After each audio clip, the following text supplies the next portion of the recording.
Today's event is sponsored and free of charge by the Northern Plains Ethics Institute, the College of Arts, Humanities, and Social Sciences at North Dakota State University, and the YWCA of Cass Clay and the Humanities. At this point, let me turn the program back over to our moderator. Well, good afternoon, good evening. I am in Nairobi, so for me it's 8 o'clock. Good afternoon to the rest of you. Justice Page, it's a pleasure to have the opportunity to talk with you again after our last conversation last month. And I'm going to try and start with a safe and gentle question to usher in this whole conversation about race. And so my first question to you is, why is it so difficult to talk about race? Nobody wants to be perceived as a racist. Nobody wants to be perceived as someone who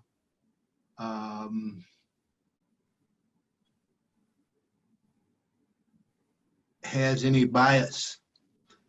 But the fact is that all of us have biases built in. And the question is not whether we have bias. The question is how we, as individuals and as a society, deal with those biases. By way of example, I happen to be a person who likes ice cream. But I like ice cream in any flavor it comes in, as long as it's vanilla. I'm not crazy about other flavors. But that bias against the other flavors is based on how those other flavors, at least the ones that I've tried, taste to me.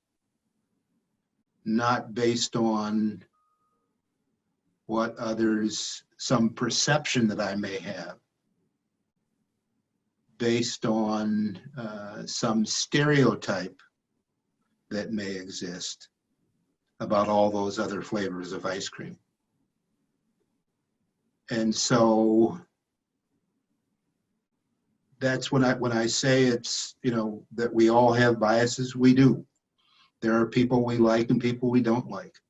But the question is, why don't we like them? Is it based on some preconceived notion of who we think they are, who others say this group of people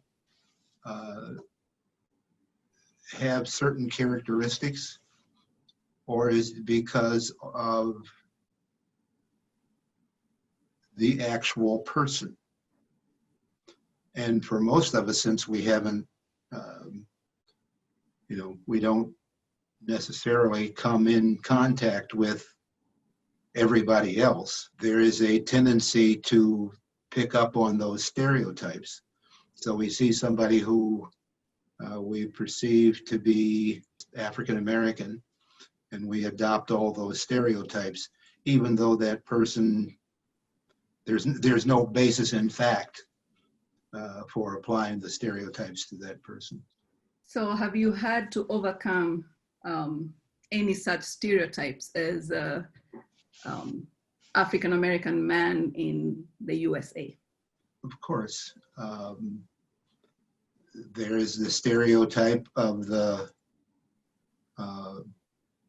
lazy, the not too smart, in my case, the big dumb football player. Those are just some examples of the hurdles or the obstacles that I've had to deal with. In my case, I tend not to focus on other people's perception of me. I tend to view the world from the perspective of, if somebody looks at me in a stereotypical way, or treats me in a stereotypical way, or exhibits bias against me based on the color of my skin. My view of the world is that that's their problem, not my problem. And I'm not inclined to take on, if you will, their burden, the burden that they would like to put on me. I am, who I am. I have a good sense of that. And I work hard constantly and intentionally to be the person, at least that I think I am. And what others think, I leave that up to them. And if people have a negative view based on whatever it might be, but particularly because of the color of my skin, as I say, that's their problem.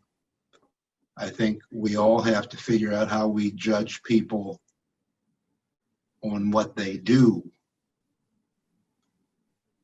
not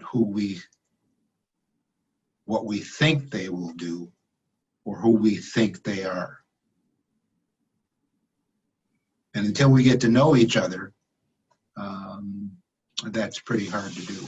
So how do you help your grandchildren develop that same sense of self that would enable them to know that, what other people think is their problem, not the children's problem? With my, I've got 4 grandchildren. I have to admit to being the proud grandpa. So excuse me if I go over the deep end talking about them. But the first thing you do is you give them love. You teach them how to respect themselves, that it's important to respect yourself. And you teach them that it's important to respect others and to evaluate other people based on who they are and what they do, as opposed to, again, those stereotypes that we hear about. One of the statements I read somewhere about your experience and your legacy is that you want to, your life has been about bending the moral arc towards justice. How have you been doing that since your retirement? A number of ways, I hope. As was mentioned in my introduction, my wife Diane and I started the Page Education Foundation some 33 years ago now, with the goal of encouraging, motivating, and assisting young men and women of color in the pursuit of education. She thought, and we both thought, and I continue to think, that education is a tool that anyone can use to overcome the hurdles and obstacles that we face as human beings, up to and including racial bias, gender bias, and all the other biases out there. And so we started the foundation, and I've been very much involved in the work of the foundation since my retirement. I take the opportunity when I can to speak to issues of justice, to issues of fairness. I had a law professor who often said, "Never whisper justice." And I've tried to live up to that. Justice is about treating people fairly and treating similarly situated people the same, no matter who they are, no matter where they come from, the color of their skin, their gender, their sexual orientation, their religion, or anything else. treat people fairly. And, you know, I think for all of us, me included, that is always a work in progress. Because, as I noted before, we all have our biases. And to eliminate those biases, we have to be intentional about it. So looking back over your career, and I have a feeling this is going to connect back to what you just talked about. What are you most proud of, or what is your most rewarding legacy? In terms of legacy, let me just say that other people will decide what that is. I don't spend a lot of time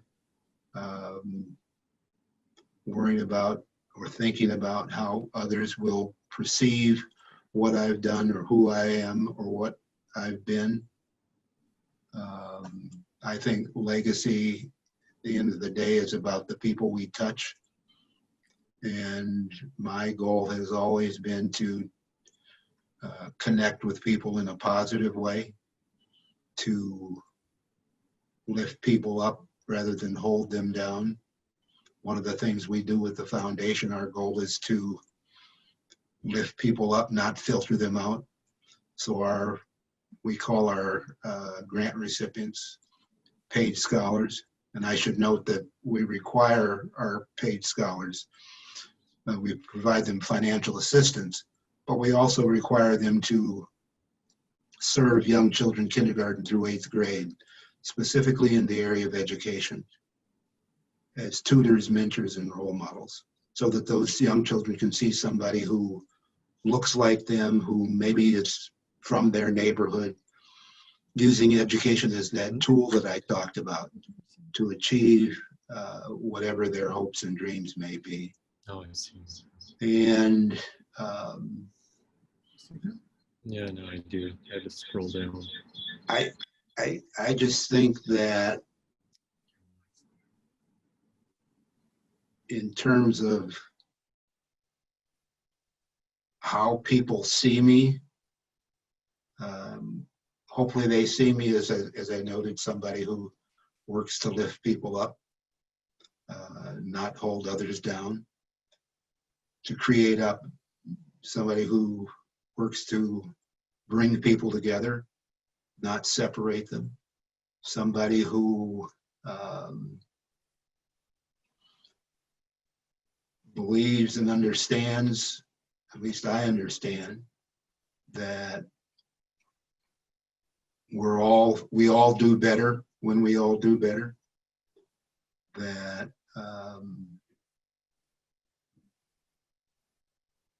just because you win doesn't mean that I lose.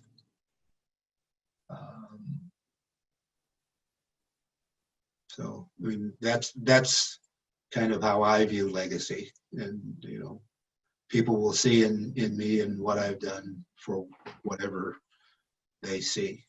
A little bit of an interruption here. No, please go. Hi there. So,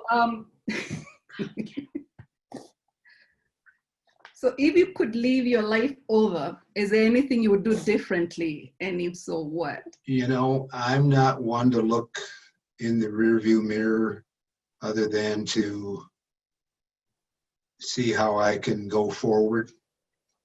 So there isn't much that I would do differently. And that is not to suggest that I haven't made mistakes or done things that I wish I hadn't done. But the reality is that that life that I have lived is the life that makes me who I am today. And, you know, change one or two things and maybe I wouldn't be the same, not maybe, I wouldn't be the same person I am today. And so for better or worse, I'm comfortable with who I am and don't feel the need to have a do-over, if you will. And would you comment on our current moment as in the political sphere as well as with this global pandemic? Well, where to begin? With the pandemic, I would just say that here we are roughly 9 to 10 months into it. And it never would have occurred to me that we would be here today without some form of national plan to deal with it. I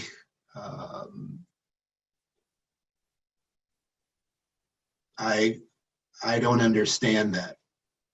We solve problems by planning and working them through.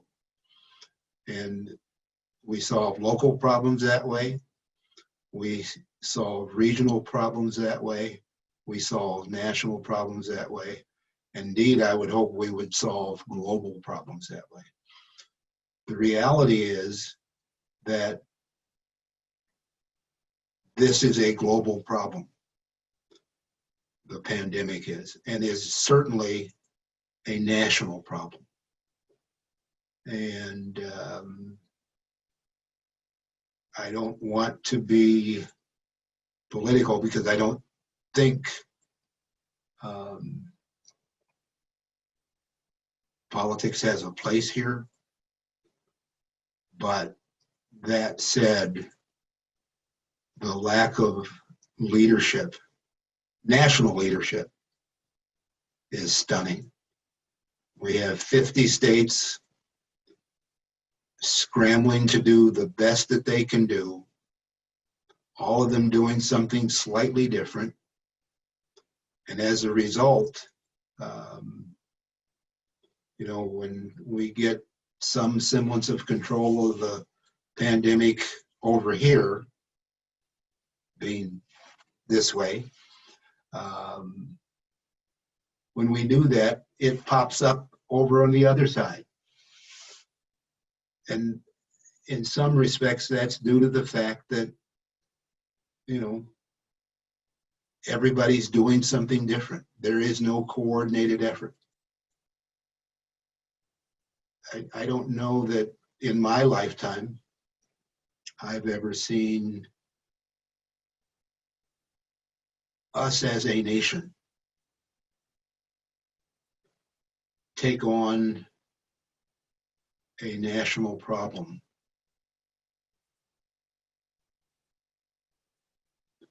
in this manner.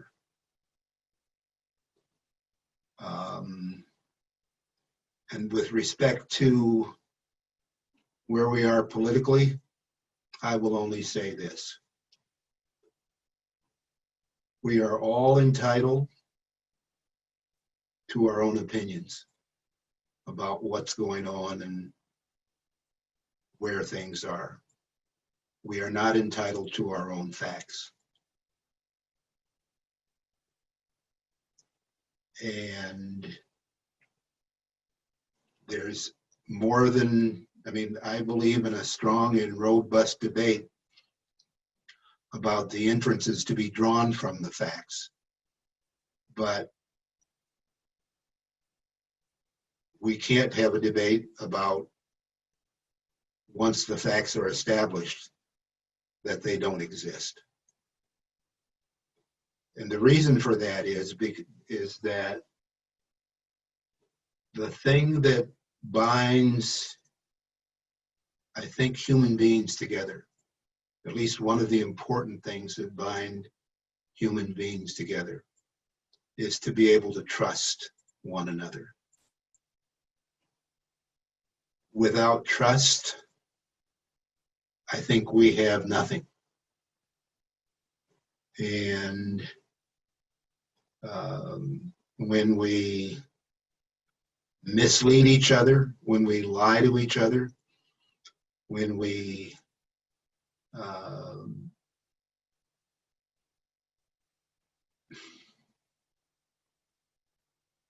talk about alternative facts.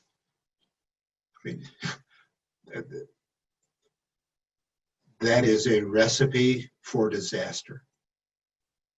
It is a recipe that will challenge our form of government and stretch it to its limits and quite possibly beyond. And so I see a great danger in that. I mean, we can, as I say, we can have our own political views. Nothing wrong with that. I think that's healthy, because the more views we have and the more we examine, explore, and challenge those views, the better we are at coming to conclusions. But we have to be working from the same basic facts. So I'm going to read one of the questions that has been asked on the chat, and that is, what is the right balance between personal freedoms and our responsibility to others? I have, over the years, given that question some thought, and I don't think I can sit down and tell you where the hard line is in that balance. It is, I think, for the most part, depending on specific facts and instances, and it's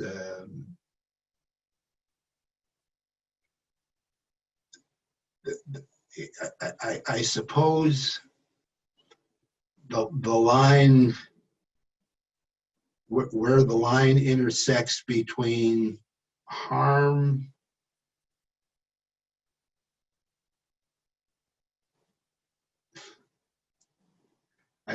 well, I'm not, like I say, I'm not sure I can articulate where that line is. It's one of those things that I think I've had a pretty good ability to see where that line is when I see it, when I'm drawn to it, but being able to articulate it, I don't think I can.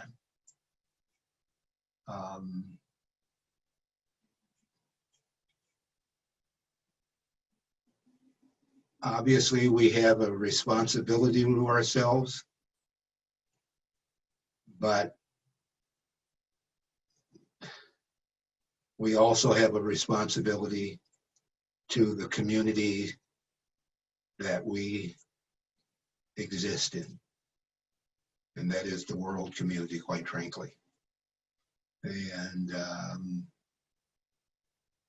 I don't know that, as I say, I don't know that I can sit here and give you a hard and fast rule. So I believe the questioner was asking that in reference to the wearing of masks and the freedom to choose not to wear masks. Well, for me, that one, in the context of wearing masks, that one's simple. The harm to the individual is relatively minor. The risk to community is extremely high. And so in that balance, like I say, I don't have any trouble looking at a particular set of facts, but in that balance, it seems to me that that one's an easy call. You know, it's a little like, I would analogize it to just looking at things individually. I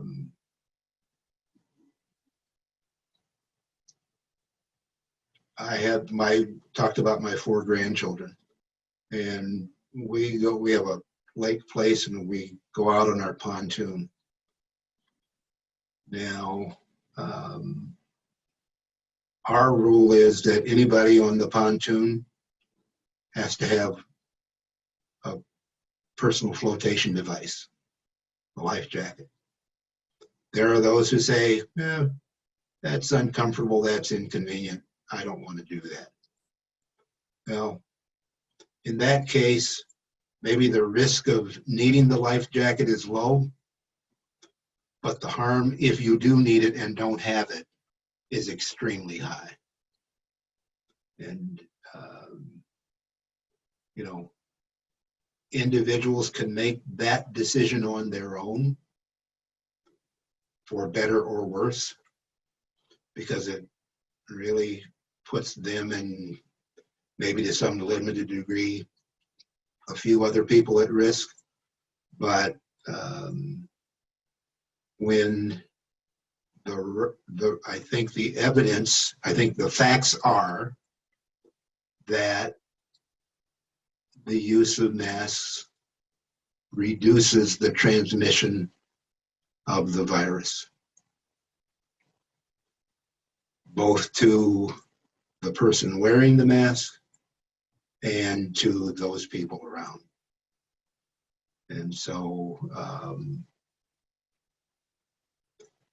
it's hard for me. I mean, and you know, the other, speaking of our rights, I mean, I can't go into the grocery store without shoes.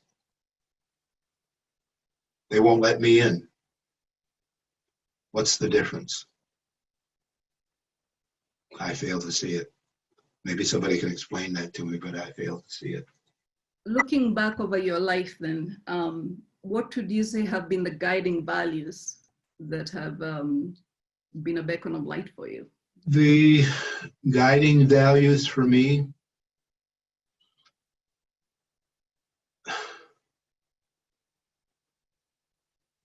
in its most simplest form, and I don't know that my parents or family would have articulated it this way, but do good, avoid evil. Seek excellence, not for the sake of the reward that may come from excellence, but for the sake of achieving your highest self. Respect others, respect yourself. Be honest, be trustworthy, say what you mean what you say. Try to figure out the difference between right and wrong, and then do what is right.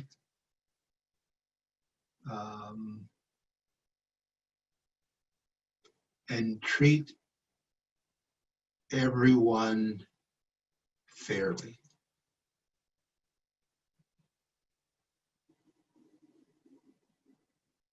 And make your judgments about other people based on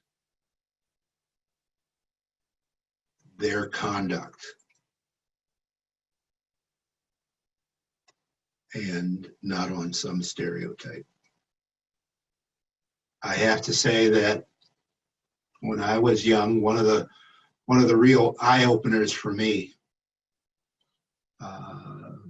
that impacted me fairly significantly growing up in the 1950s, when large portions of this country were subject to state-sponsored segregation. Being an African-American child and not living in an area where there was state-sponsored segregation, but where racial discrimination was prevalent. And seeing the effort and feeling the effort to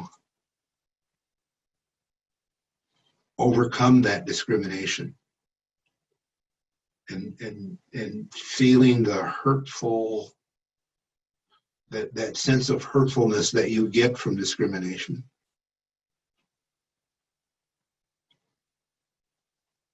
And then one day realizing that there were people who I was treating the same way. I don't know, when I was, 12, 13, 14 years old. There was a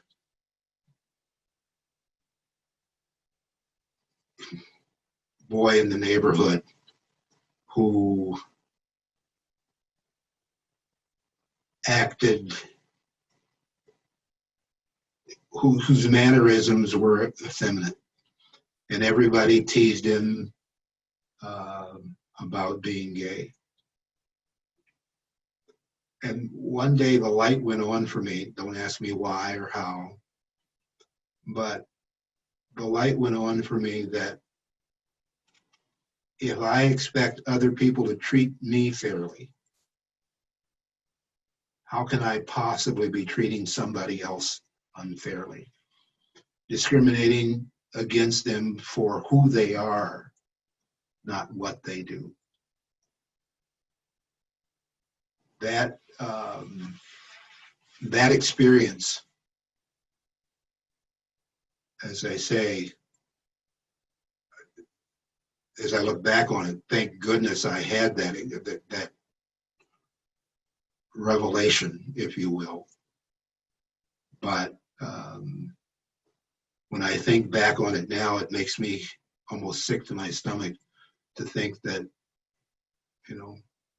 all the things that even back then that I believed about people who were doing things to me, I was doing the same thing to somebody else. I and the people around me were doing the same things to somebody else. And so I think it's incumbent upon all of us to, if we ever hope to get at this deep and troubling issue of race, we're going to have to look deep inside of ourselves first and always. So Leanne is reminding me that during our last conversation, you talked about the intent of discrimination and the effect of discrimination. Yes. And she's asking that you comment on that. Discrimination usually shows up in two ways. One, the intentional, the open and the obvious, which seems to be on the rise today. But then there's also that conduct that we engage in, which is not intentionally discriminatory, but which has the effect of discriminating. Examples of that would be, I think,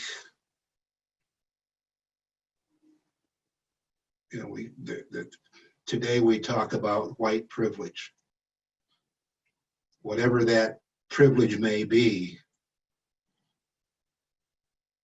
it is, I think, the result of the present effects of past discrimination. People may not be discriminating intentionally as they sit here today, but because of decisions made before, quite frankly, I came along and most other people came along, the effects result in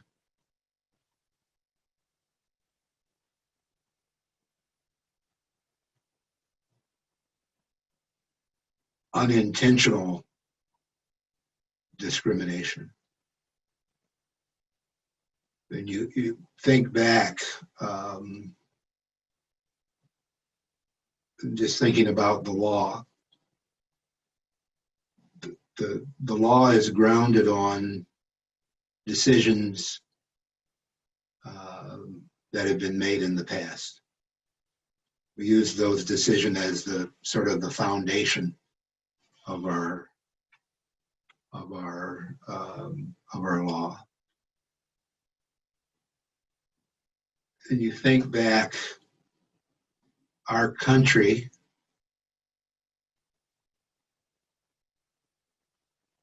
was grounded in slavery.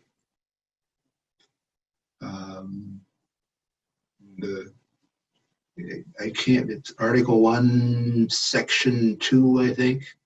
I can't remember now. As I sit here, of the original Constitution, classified essentially those who had been imported as slaves as 3/5 of a person.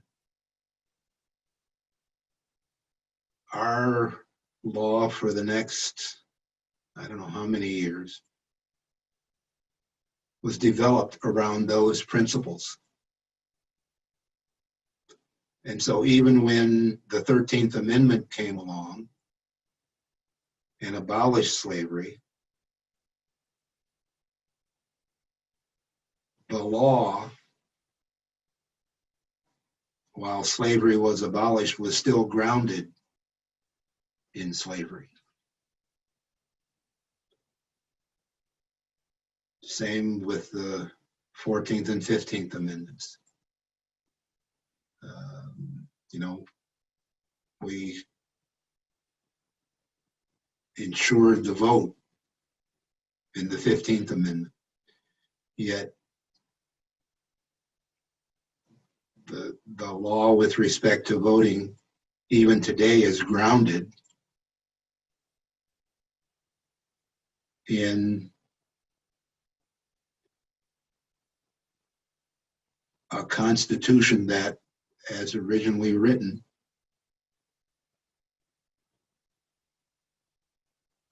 was bound up in slavery. And so how do we pull those things apart? How do we help people understand that even though they may not feel that they have intentionally discriminated against anybody, that it was their ancestors who did that? They didn't do it. I didn't own slaves. I didn't create this system. The fact is that while you maybe didn't own slaves or create the system, you are in the position that you are in because of the way the system was developed. And how do we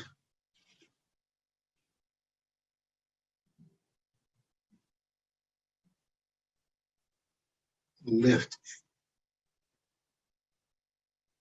those who have been the victims of this system? How do we put them on a level playing field? That's the challenge we face.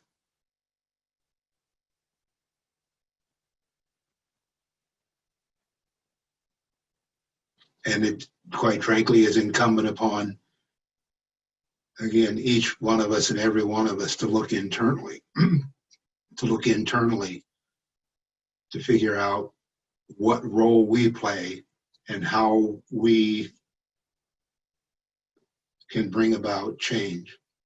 And as I noted before, the fact that putting me on the level playing field with you mean that somehow you are being treated less fairly, that you are somehow losing something. So my next question connects with exactly with what you're talking about. And we hear a lot lately about white supremacy. Yes. What is wrong with white supremacy? This, the same thing that's wrong with any supremacy. If you know, if we are all created equal, then supremacy is wrong. I mean, it's that simple. And, you know, this notion that we are all created equal doesn't mean that we're all the same. We all have our differences. Some of us have, we have differing skills and abilities, and, you know, not everybody, as an example, has the skills to be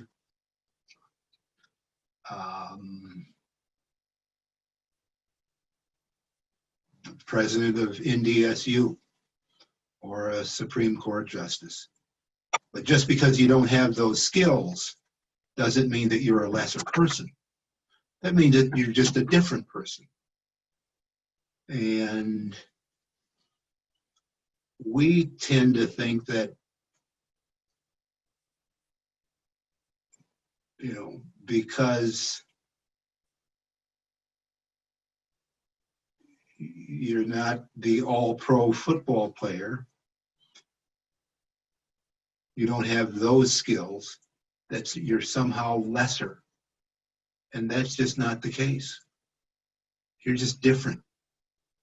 And the reality is that we're all different, at least to the extent of, what is it, 0.001 or 0.01% of our genetic makeup, because the other 99.9 whatever it is all the same. So there's a question here. It says, clearly you have a passion for helping young people. In what ways are you inspired by our future generation, especially in terms of diversity and inclusion work? Well, I get my energy from young people. They're the ones that give me hope for the future. Our generation, my generation, quite frankly, has failed. Not the first one to fail, but I don't know that we've done the world any favors. But when I see the energy, when I see the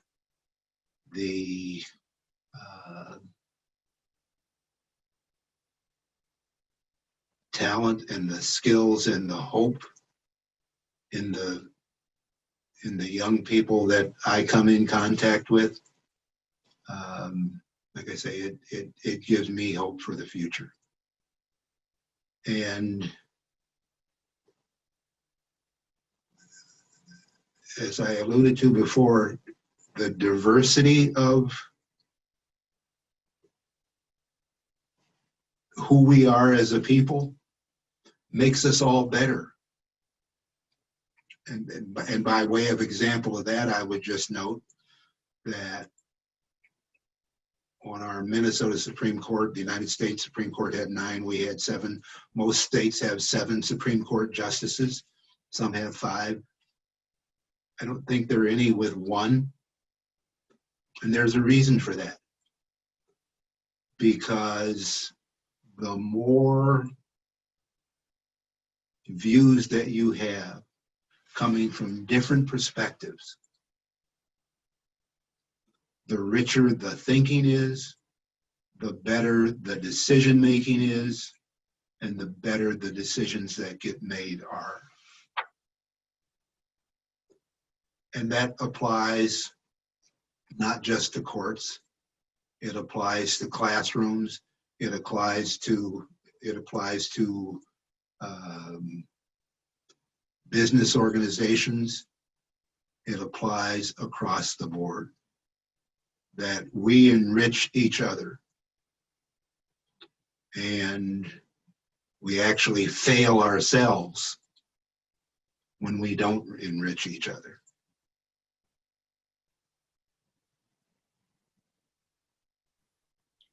Somebody is asking about the smiling faces behind you. Can you tell Yes. us a little about what that was about? Yes. That is a picture from Justice Page Middle School here in Minneapolis. And as part of Justice Page Middle School, in conjunction with the Page Education Foundation, we identify, this is last year's group, 20 students to become junior Page scholars. And as part of that, we meet once a month to talk about the future, how they can achieve whatever their hopes and dreams may be in concrete ways. They also do some service with younger children. And when I say young people give me hope, those young people behind me are the classic example. And there's a lot of questions from higher education professionals. And one of them is asking here, what advice do you have for those of us working in higher education as we prepare students of color to leave an institution, career ready and prepared to achieve lifelong professional and personal goals? I'm not an educator, but it seems to me that figuring out how to help each student achieve their highest self, giving them the support they need to do that, and helping them develop a sense of confidence about what they're doing. It seems to me to be something very important.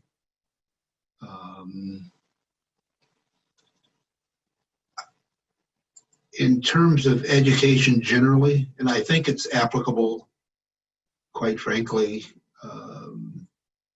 from kindergarten through postgraduate work. The question is, how do we educate the individual child, the individual person? How do we provide them the support that individuals need, as opposed to, constantly focusing on, well, here's the cohort of people who are coming through, and what do they look like? How do we elevate the individual child, the individual person?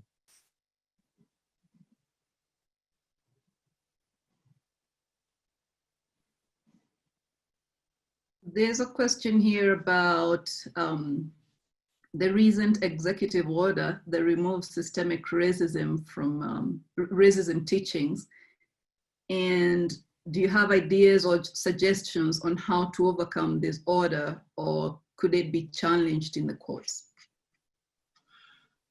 I'm sure that it can be, will be, probably has already been challenged in the courts.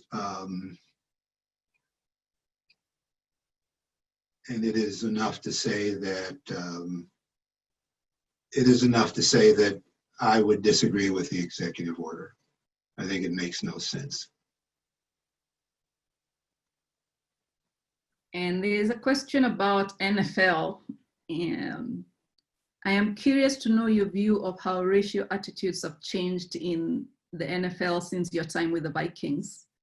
Obviously, the league has changed since the 60s and 70s, or has it? Well, you know, the NFL and virtually every other sport and every other arena that exists in this country is made up of people. Mhm. And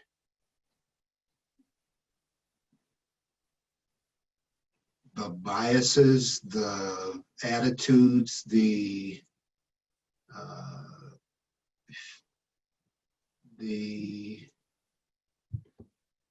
way that people act and treat each other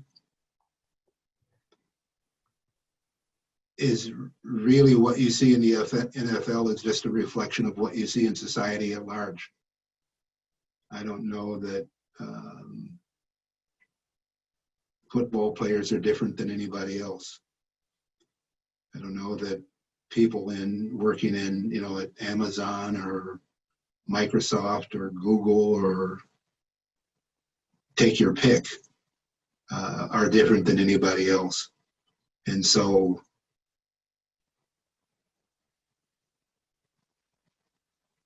the racial atmosphere in those places, I suspect, reflects the racial attitude that exists in society at large. And I think that was true back when I was playing. That was true. That's true today. And let me be clear. Even with all of the license being given to people to express their bigotry today, things are better today than when I was a child. They are better today than when I was a teenager. They are better today than when I played professional football. And that is not to say that we don't have issues. I mean, issues of police brutality, and the civil unrest that you see today is not appreciably different from the civil unrest that we saw in Detroit in the 1960s, in Minneapolis in the 1960s, in places like Milwaukee. I'm having trouble connecting particular cities to particular dates, but it goes back to the beginning of the 1900s and before. Likely goes back to Reconstruction. That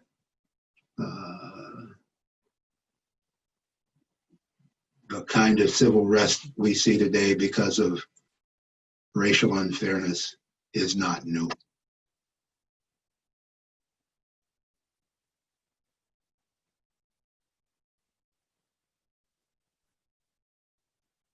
So where do we go from here, you know, looking at this state of racial unrest? What's the path towards reconciliation? Well, I think where we go is each one of us recognizing our role in the actions that lead to unrest. Just as an example, the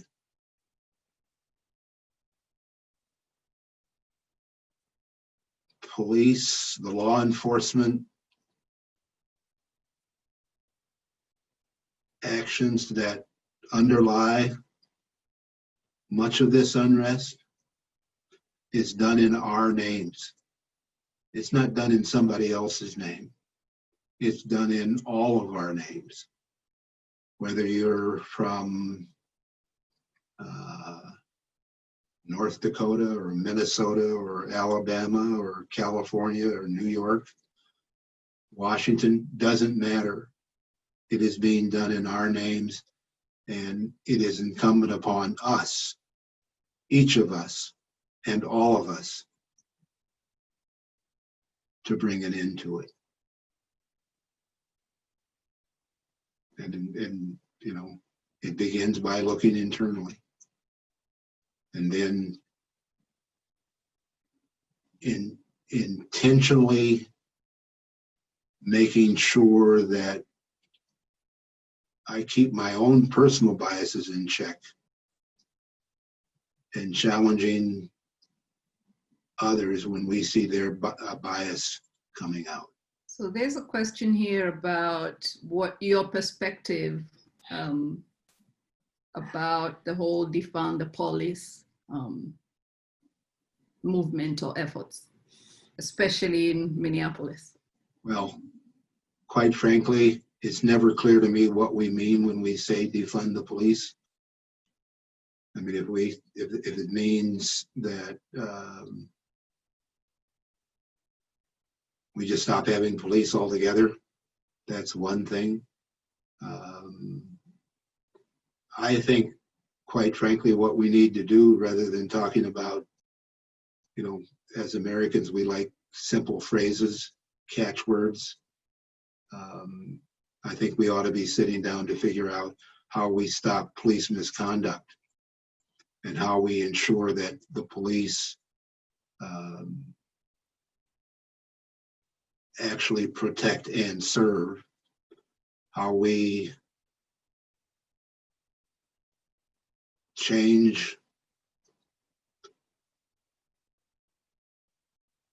from what I think is a relatively recent phenomenon, and that is the use of deadly force as the first tool we go to, as opposed to using other tools before we get to deadly force. I think we'd be better served at figuring that out, and whether that results in increased funding or decreased funding is neither here nor there.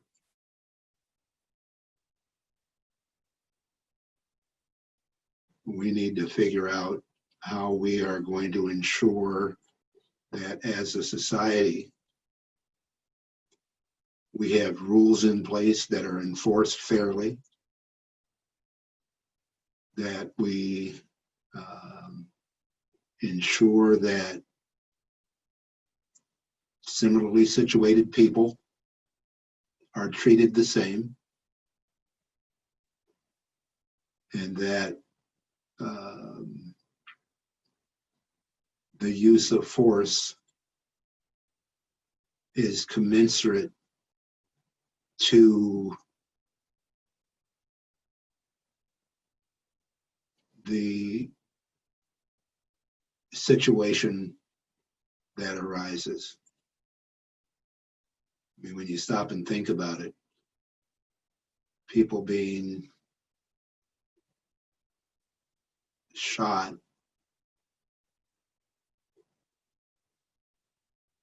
because of something that initially started off as a minor parking offense, it's just hard for me to get my head around that. So there's a question here that I think connects with your explanation of discrimination, intent.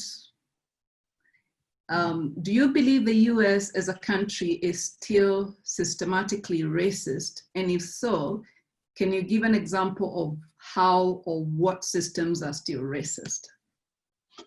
Well, as I said, our systems are grounded in racism. They're grounded in slavery. So our justice system is grounded in that. Our political systems are grounded in that.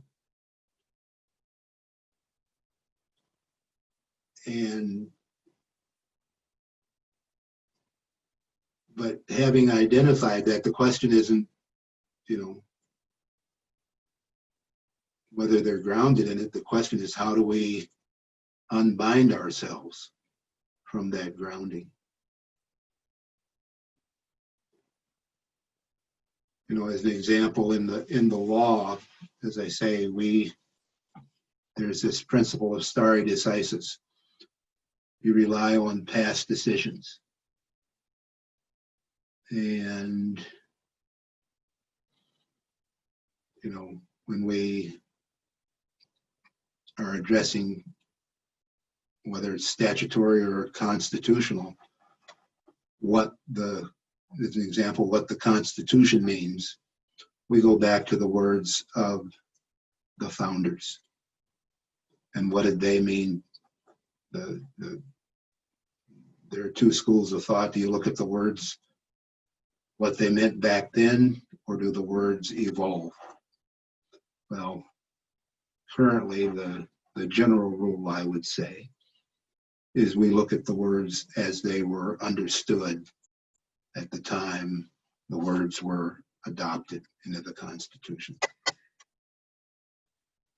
Well, whatever the issue might be, at the time the words were adopted into our Constitution,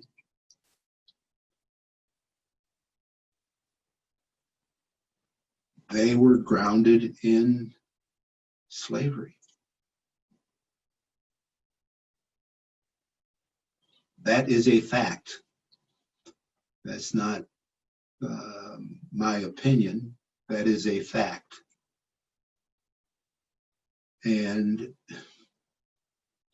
so how do we unbind ourselves from that? I'm not sure, but, you know, I guess one way is we rely on the words of our founding fathers. Maybe it's time for us to rethink our Constitution and become the founding fathers and mothers of the future. Maybe it's time we start to rethink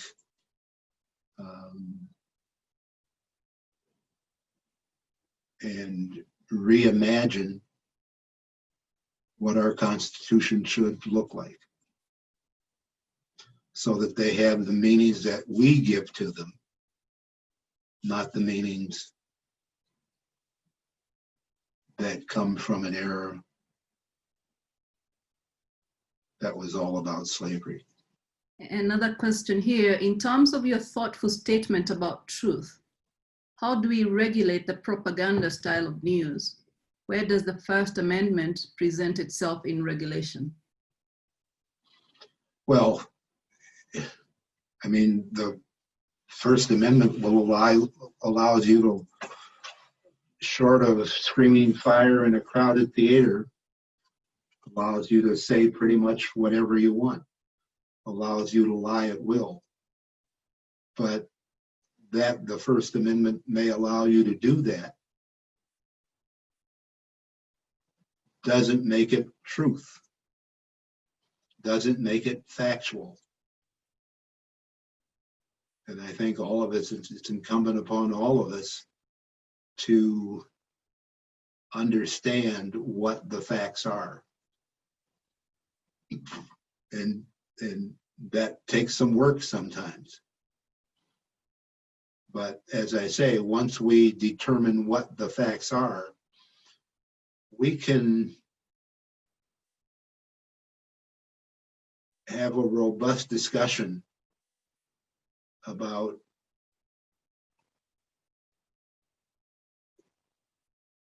and express our opinions about what those facts mean. But I mean, we're at the stage where even when we have specific, identifiable, and demonstrable evidence in front of us of what the facts are, we're in a place where there are people who would say those facts are wrong, that those aren't facts. I don't know what they are, but There are those who say,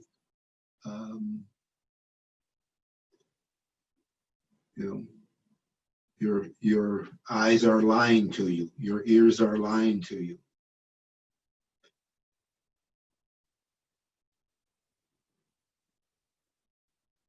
And that's problematic. And I think we tend to be, as a people, lazy, and we hear a set of facts and we believe we believe what we want to hear, as opposed to challenging our own thinking. And I think it's important that we have the ability to challenge our own thinking.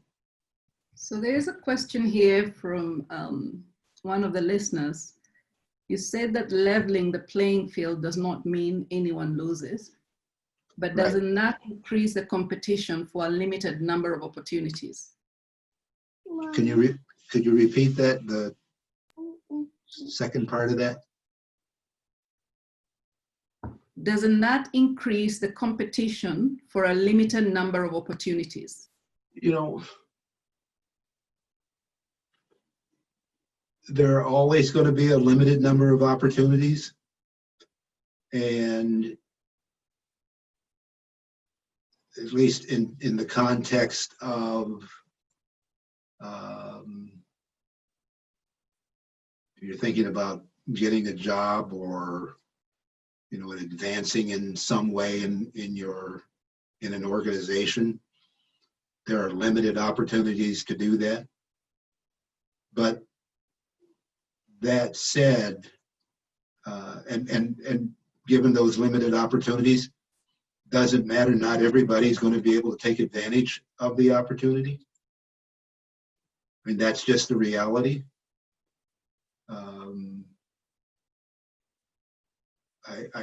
I note that, as an example, when I was in the Minnesota Attorney General's office, I was in the Employment Law Division, and we would represent state agencies and their hiring practices. And invariably, we would be defending claims of discrimination based on race or gender. And you'd get, you'd have a position, 5 positions and 500 applicants. Well, the reality is that no matter who gets selected, there are only going to be 5 people, and 495 of them aren't going to be selected. The question is whether each of the applicants was given a fair opportunity. And so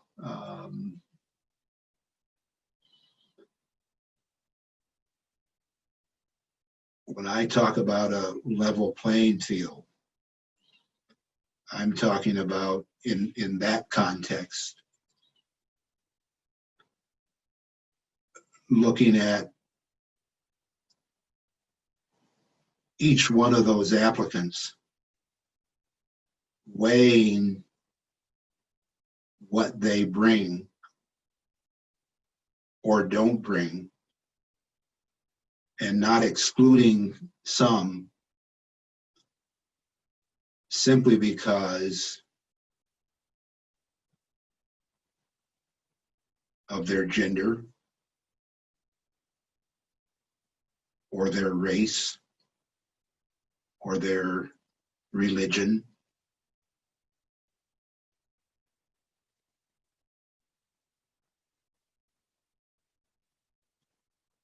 And if you've got 500 qualified applicants, that any one of them can do the job if they're qualified. If they meet that threshold, whatever it is, wherever you place it, then don't exclude people simply because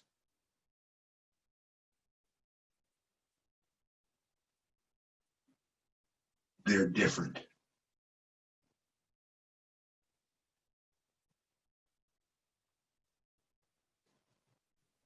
Because they don't look like you.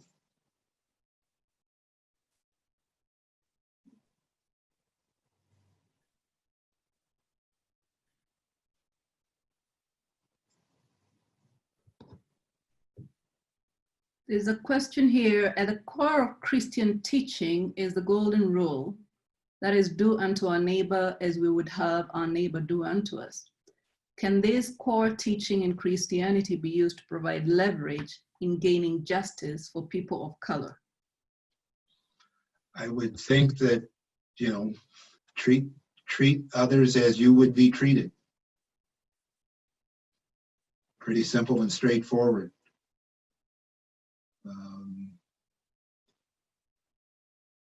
It makes perfect sense to me.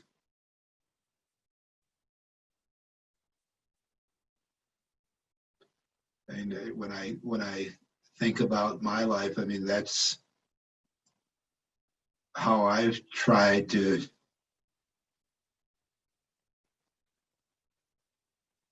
move forward. Why would I treat somebody different than I would want to be treated? So the person who asked the question is saying, my point about the golden rule is that the white man has been grossly violating it. Well,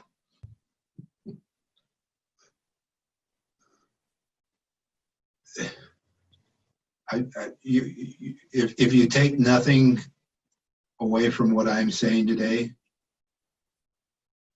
generalizations and stereotypes, look at what people do and not at the stereotype. Do people violate it? Yes. Do large numbers of people violate it? Yes. But not every white man or white woman violates it.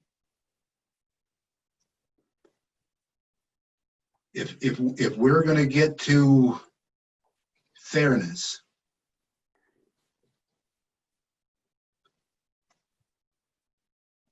it has to apply across the board, no matter who you are. And that doesn't mean or suggest that you don't call out unfairness when it exists and where it happens. But we can't lump everybody into the same category. We have to base our actions and reactions to other people on what they do. And if they're individuals that violate the golden rule,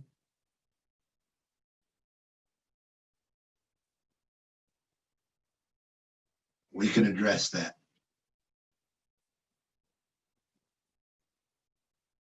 But the categorical, and if there are people of color who violate the golden rule, we can address that. But the categorical inclusion of groups of people, whether they be white or black or brown or red or yellow, is simply wrong. So based on everything we have talked about today, being as I see we have about 9 minutes left, what is your advice to leaders as they navigate our current multiple crises? I would say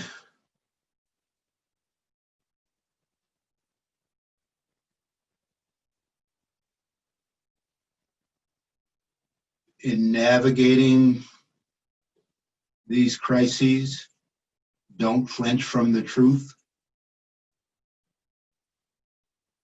because quite frankly, flinching from the truth has life and death consequences.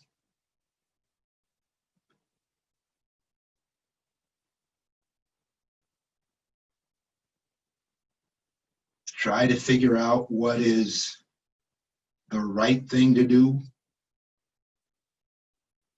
not what the expedient thing to do is.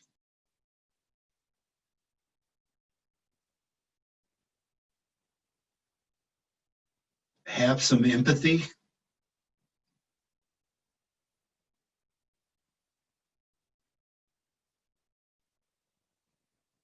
Have an understanding of what other people are going through.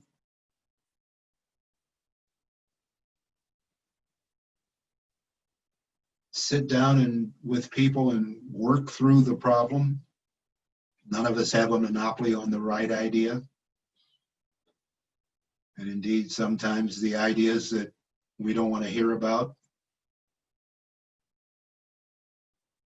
help us make our own thoughts and ideas better. And as I've said, make sure that we treat others with respect and respect ourselves. And do it in a fair and honest way. And might I add, the question is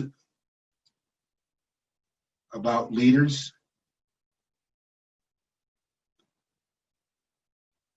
We're all leaders. We all have the power,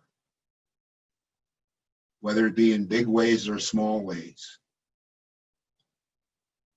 to lead. That's something that is within every one of us. So don't necessarily think that leadership means waiting for somebody to direct us. We can be a part of that leadership.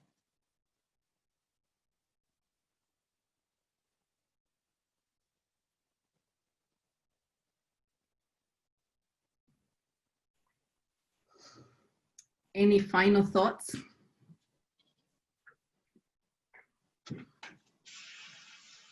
You know, we live in challenging times.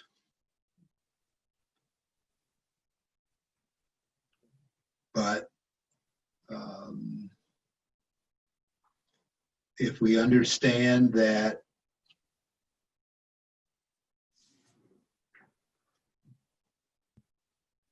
we all are in this together, that we will all do better when we all do better, when we work to, and when I say work, I mean intentionally work to ensure that we treat others fairly and equally, we can overcome these things.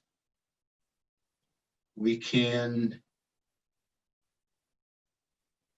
and I will just say, you know,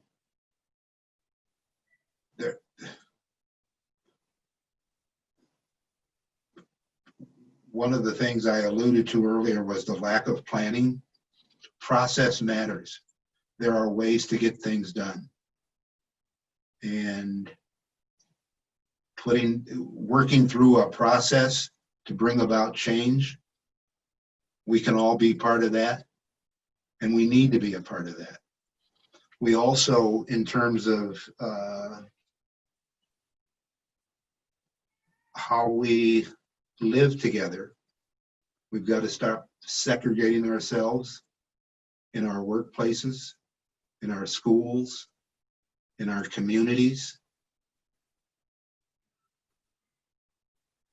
in our places of worship. I mean, as long as we continue to segregate ourselves, I think the road to true understanding will be long and difficult. But we have the ability to treat people based on what they do, not who we think they might be. And when we do that, I think we all are better for it. Well, thank you so much for your generosity in sharing your time and your thoughts with us. I'm going to give it over to President Bresciani and my friend Dennis to wrap us up. Well, thank you. For those of you who don't know me, I'm Dennis Cooley. I'm the director of the Northern Plains Ethics Institute. And I actually can't add anything better than what's been said. So I will do the thank yous, if that's all right. And first of all, I'd like to thank Justice Page for the amazing work he's done, and also coming to talk to us about it, and reminding us of our values and principles and how we can make ourselves and our society better places to be. I want to thank Professor Ngunjiri for her amazing work, especially since she's coming from Kenya with, I know, her daughter. So that's really great that we have her. And I'd like to thank President Bresciani for not only the introduction, but for the support he's been giving to this project. And of course, I want to thank all the audience members, especially those of you who had such amazing comments and questions in this that made me sit here and think that I need to think about this a lot more. To let you know what's next in store, October 27th, Kwame Anthony Appiah is coming. He is the New York Times ethicist columnist and a philosopher who studies race and racism, big name person that we were lucky enough to be able to land. And then I'm working on a psychologist who studies why people become racist and prejudiced, and Mei-Ling Halim from the University of California will be in December. So I hope you keep this and think of what Justice Page did as laying an amazing foundation for the work that's coming from our other folks for this semester and in the spring semester as well. And I thank you. President Bresciani, did you want to say anything? No, just in looking at the chat room and the comments, I think my impressions are mirrored by everyone on the call, that this has been an enlightening conversation. And Justice Page, thank you for putting yourself out there with some questions that were, I'm sure, challenging and awkward, but they were important for us to discuss. So thanks all the participants for being forthright and asking questions, but also Justice Page for providing some exceptional wisdom and insights that I think has been really inspirational for us. Thank you. Thanks, and everyone have a wonderful day. You've got a great, not start to it, but at least a great middle part of the day. So thanks and goodbye.